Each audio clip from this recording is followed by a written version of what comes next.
आज हम अमृतानंदमयी माता के जीवन चरित्र को श्रवण करेंगे।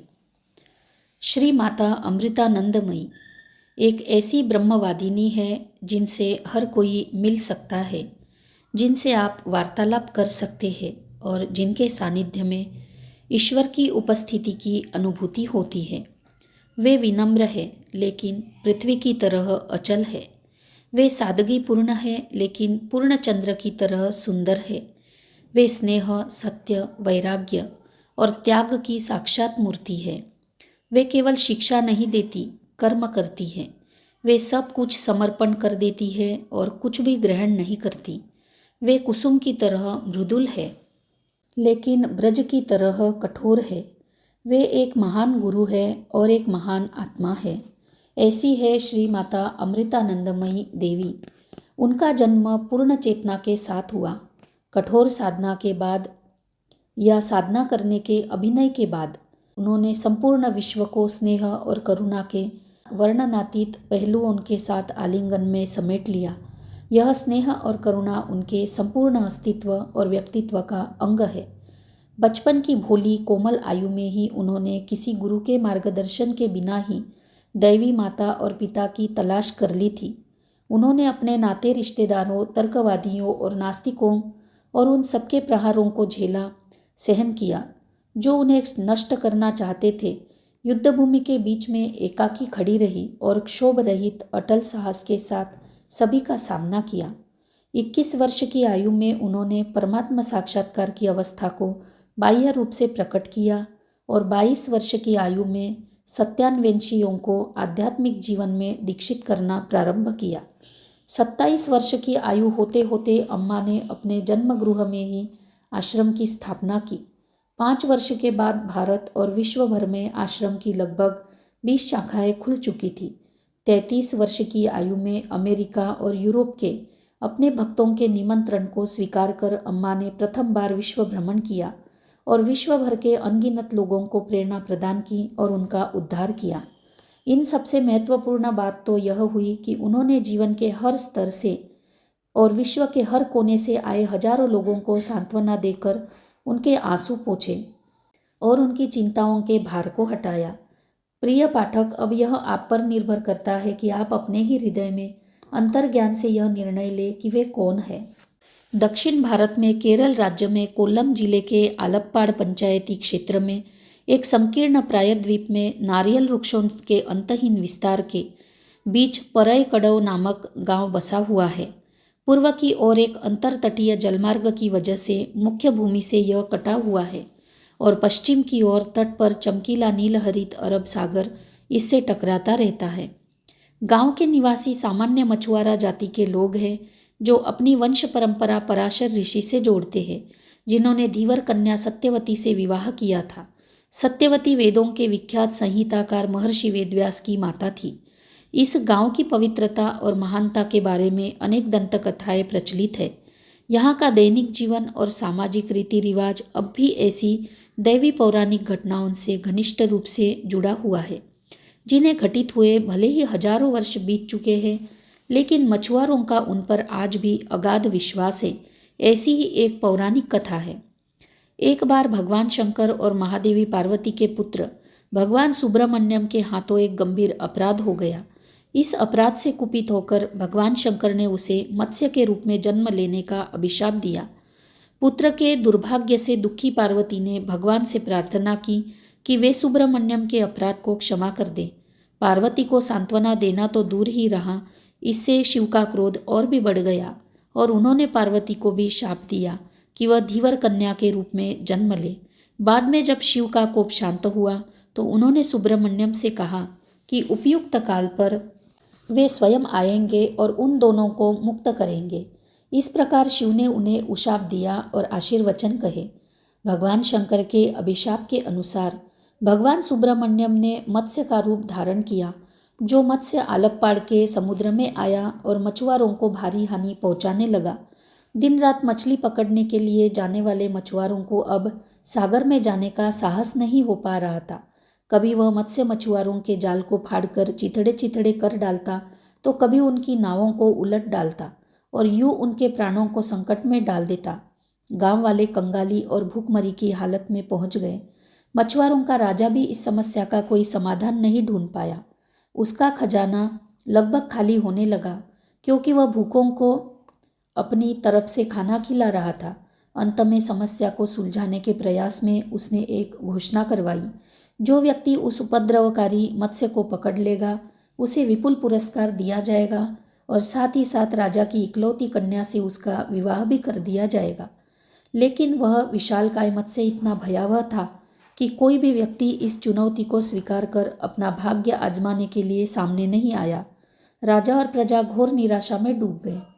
और तभी अचानक बड़े रहस्यमय तरीके से उत्तर दिशा में एक वृद्ध वहां आ पहुंचा।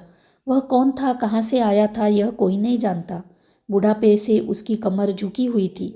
वह राजा के सम्मुख गया और उसने दावा किया कि वह उस मत्स्य को पकड़ सकता है और मछुआरा जाति को पूर्ण विनाश से बचा सकता है।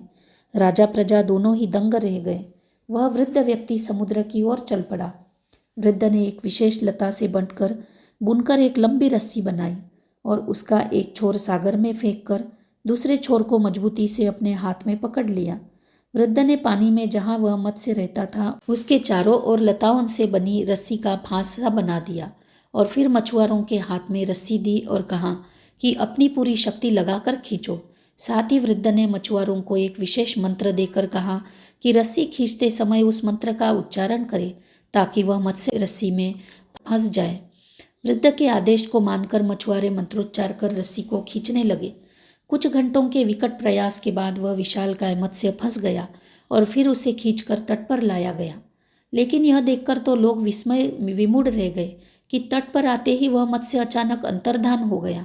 मत्स्य को फांसने वाला वह वृद्ध और कोई नहीं, साक्षात भगवान शिव थे। और यूं भगवान सुब्रमण्यम को शाप से विमोचन मिला। तट पर जिस स्थान पर वह विशाल मत्स्य खींच कर लाया गया था, वही भगवान सुब्रमण्यम का एक मंदिर बनाया गया। आज भी वह मंदिर उस प्राचीन कथा की याद दिलाता हुआ वहाँ खड़ा है। लेकिन यह दंतकथा यही समाप्त नहीं हो जाती। अब वृद्ध रूपधारी भगवान शंकर राजा के सम्मुख आ खड़े हुए। राजा ने तो मत्स्य को पकड़ने के लिए पुरस्कार के तौर पर अपनी इकलौती कन्या प्रदान करने की घोषणा की थी। सो अब वह धर्म संकट में पड़ गया। सब एक बार फिर दुख में डूब गए। भला एक पिता और उस पर भी राजा अपनी युवा और अपार सौंदर्यवती राजकन्या को किसी वृद्ध के साथ कैसे ब्याह देता। राजा ने वृद्ध से निवेदन किया कि वह कन्या के अलावा राज्य की और कोई वस्तु प्रदान करने को तैयार है। वृद्ध ने शांति से जवाब दिया कि राजा को अपना वचन पूरा करना चाहिए। अब तो राजा सचमुच ही धर्म संकट में फंस गया। मछुआरों की शक्ति सत्य है। वे सत्य को ही अपना रक्षक मानते हैं और इस बात पर इतनी दृढ़ता से आस्था रखते हैं कि यदि कोई व्यक्ति सत्य का पालन नहीं करता और उसके बाद मछली पकड़ने जाता है तो उसका परिणाम मृत्यु के विकराल मुख में सीधे प्रवेश करने जैसा भयावह होगा। राजा कोई निर्णय नहीं ले सका। वह न तो वचन भंग कर सकता था और न ही अपनी प्रिय राजकन्या का विवाह वृद्ध से कर सकता था। और तभी राजकन्या, जो वस्तुतः स्वयं साक्षात देवी पार्वती थी, आगे आई और धीरे स्वर में बोली, मेरे परम पूज्य पिता एवं महान महाराज, धर्म का संरक्षण और पालन करना प्रत्येक व्यक्ति का कर्तव्य है। उसके मार्ग में किसी भी बात को व्यवधान बनाकर नहीं लाना चाहिए। राजा प्रजा दोनों को यह सोचकर दुख हुआ कि उस वृद्ध के साथ राजकन्या को जाना पड़ेगा, लेकिन और कोई विकल्प नहीं था। भला मछुआरों को वहाँ यह कहाँ पता था कि उनका सामान्य सा मछुआरा राज्य एक दिव्य नाटक के अभिनय का मंच बन चुका था, जिसके माध्यम से भगवान शंकर और भगवती पार्वती का पुनर्मिलन हुआ। दिव्य दंपत्ति राज्य से प्रयाण कर आगे बढ़ते गए और सारी प्रजा उनका अनुगमन करती रही। बहुत दूर निकल जाने के बाद लोगों ने पूछा, आप लोग कहाँ जा रहे? हम भी आपके साथ आना चाहते। दंपत्ति ने उत्तर दिया, हमारे आवास का कोई निश्चित गांव नहीं है। जिस गांव में भी हम पहुंचेंगे वही हमारा आवास स्थान होगा। भगवान शंकर और देवी पार्वती अपने मार्ग पर चलते रहे और मछुआरे उनका अनुसरण करते रहे। बहुत देर यात्रा करने के बाद वे एक विशेष स्थान पर जाकर रुक गए। भगवान शंकर और देवी पार्वती क्रमशः पूर्व और पश्चिम की ओर मुख करके खड़े हो गए और पत्थर की प्रतिमा में रूपांतरित हो गए। वही चेल्लुन्नाउर नाम चेंगन्नूर कहलाता है। कालांतर में वहाँ एक मंदिर का निर्माण किया गया और नित्य पूजा प्रारंभ की गई। लेकिन तब से एक विचित्र घटना भी घटित होने लगी।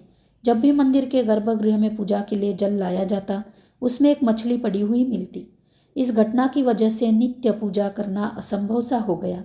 समस्या के समाधान के लिए मंदिर के अधिकारियों ने ज्योतिषीय गणना की और तब उन्हें भगवान शंकर पार्वती और भगवान सुब्रमण्यम के अभिशाप का पता चला।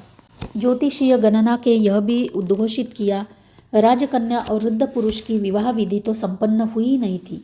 सो यह तब किया गया कि सामाजिक परंपरा के अनुसार जहाँ पर देवी पार्वती ने धीवर कन्या के रूप में जन्म लिया था, उस आलप्पाड़ सागर तटीय क्षेत्र के लोगों को वर दक्षिणा और विवाह के दूसरे उपहार चेंगन्नूर ले जाने चाहिए ताकि विवाह विधि संपन्न हो।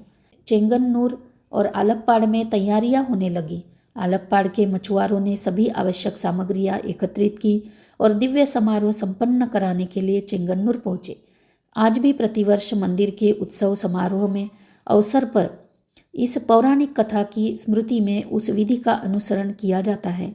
आज भी यह मंदिर हजारों भक्तों के आकर्षण और आस्था का केंद्र बना हुआ है। उपरोक्त कथा के संदर्भ में ही कुछ दशक पहले एक मनोरंजक घटना हुई। एक बार आलप्पाड़ क्षेत्र के निवासी पारंपरिक सामग्रियों और तैयारियों के साथ मंदिर के उत्सव समारोह में सम्मिलित नहीं हुए, क्योंकि उन्होंने यह सोचा कि इतनी दूर चेंगन्नूर की यात्रा करना बेकार है और समय एवं धन की बर्बादी है। उन्होंने सोचा हम इतनी दूर मनाए जा रहे उत्सव में सम्मिलित क्यों हो, लेकिन उसी वक्त चेंगन्नूर के मंदिर में बड़ी रहस्यमय घटनाएं होने लगी। भगवान की मूर्ति को नगर प्रदक्षिणा के लिए जाने वाला सुसज्जित हाथी अड़ गया और उसने एक भी कदम आगे बढ़ने से इनकार कर दिया।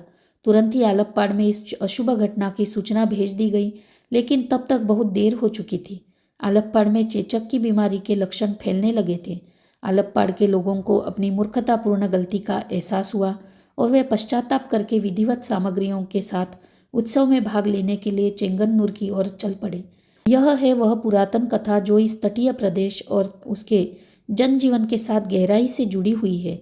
तो फिर भला इसमें क्या आश्चर्य की बात हो सकती है कि वही पावन भूमि फिर एक बार एक और दिव्य नाटक के लिए केंद्रीय मंच बन गया।